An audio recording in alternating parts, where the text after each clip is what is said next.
ایک حدیث پاک ہے بخاری مسلم میں، بڑے غور سے سنیے گا، اور اس کے اندر جتنے پہلو ہیں ان پر پوری توجہ دیجئے گا کہ کہیں ہم ادھر آ تو نہیں گئے۔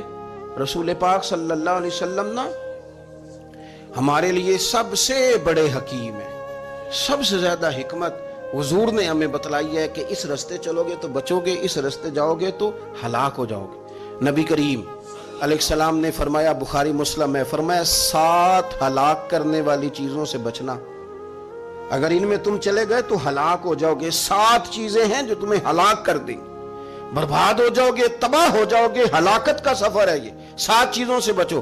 یا رسول اللہ صلی اللہ علیہ وسلم وہ کون کون سی؟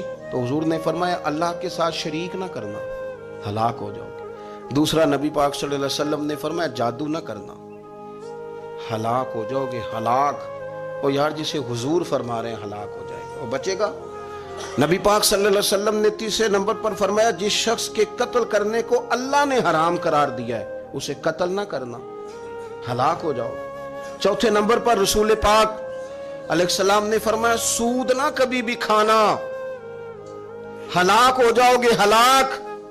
بڑی بڑی دلیلیں دی بینک والوں نے، بڑا سمجھایا تو عادی صاحب مان گئے، محترم مان گئے، کہنے لگے نہیں جی نہیں، وہ کاروبار میں لگاتے ہیں۔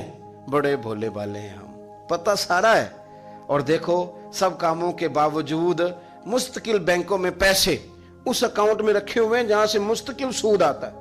حضور نے فرمایا، نہ کرنا یہ کام۔ تو کہتا ہے میں سود پہ پیسے لے کے کاروبار چمکاؤں گا، تیرے نبی پاک نے تو فرمایا تو ہلاک ہو جائے گا۔ تو کہتا ہے میں میل لگاؤں گا، حضور نے تو فرمایا ہلاکت ہے۔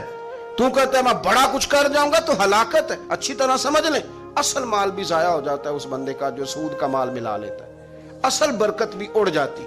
اور میرے نبی پاک صلی اللہ علیہ وسلم نے 5ویں نمبر پہ فرمایا، یتیم کا مال نہ کھانا، ہلاک ہو جاؤ گے، نہ کھانا ان کا مال، یہ کروڑوں ہو، اربوں ہو یا 10 روپے ہو، یتیم کا پیسہ نہ کھا جانا، ہلاک ہو جاؤ گے، ہلاکت تمہیں آ لے گی۔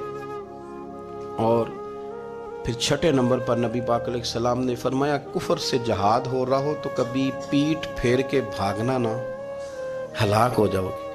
اور 7ویں نمبر پر اللہ کے رسول نے فرمایا، بے قصور اور بے گناہ عورت پر تہمت نہ لگانا، بلا وجہ بہو کے کھاتے نہ کچھ ڈال دینا، بلا وجہ بھابی اور بیوی اور کسی بھی خاتون پر کوئی الزام بے قصور عورت پر بہتان نہ لگانا۔ مار مار کے ایک شخص نے بحال کر دیا بیوی کو، اور بعد میں پتا چلا کہ جی مجھے شک ہے تویز کراتی ہے۔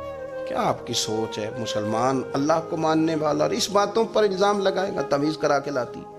بے قصور عورت پر بہتان، یہ ایک تو بات ہے اسے مارنا، اور ایک یہ ہے کہ کوئی تکلیف دینا، اور ایک خالی اتنی بات کی کہ بہتان بھی نہ لگانا، اس پر الزام نہ لگانا، یعنی تم نے صرف بے قصور عورت پر الزام ہی لگایا تو حضور فرماتے ہیں ہلاک ہو جاؤ۔ یہ ہلاکت والا کام ہے، لیکن ہم بغیر سوچے سمجھے کہہ دیتے ہیں اس نے کہا ہے، اس نے کیا ہے، یہ کرتی ہے، یہ کام نہیں کرے۔ یہ 7 وہ چیزیں ہیں جو ہلاک کر دیں گی۔